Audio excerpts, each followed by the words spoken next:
Sagutin natin yung comment sa akin sa YouTube ng aking isang subscriber. So, habang nagpe-prepare ako ng aking homemade burger lunch. Homemade burger lunch.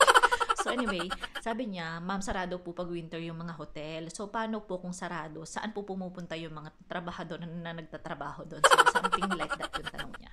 So, sagutin natin. So, ang sagot ko doon is, yung iba umuwi ng Pilipinas kasi nga seasonal lang yung papel nila. Ibig sabihin, kailangan nilang bumalik ng Pilipinas. Yung iba naman, hindi umuwi and then naghahanap sila dito ng mga mapagtatrabahuhan no, or part-time. Pero meron ding iba na nakakatanggap sila ng ayuda galing sa gobyerno. And then yung iba naghahanap ng jowa kasi syempre wala silang trabaho, kailangan may mag-support sa kanila. Charot. So yun yung mga possible na ginagawa ng mga Pilipino kapag wala silang trabaho pag winter. So yun, hopefully nasagot ko yung tanong mo, and yung sagot ko guys is based lang doon sa mga nalalaman ko sa mga nagtatrabaho din sa hotel. So yun lang guys, thank you for watching, bye and God bless. Don't forget to subscribe and follow my page.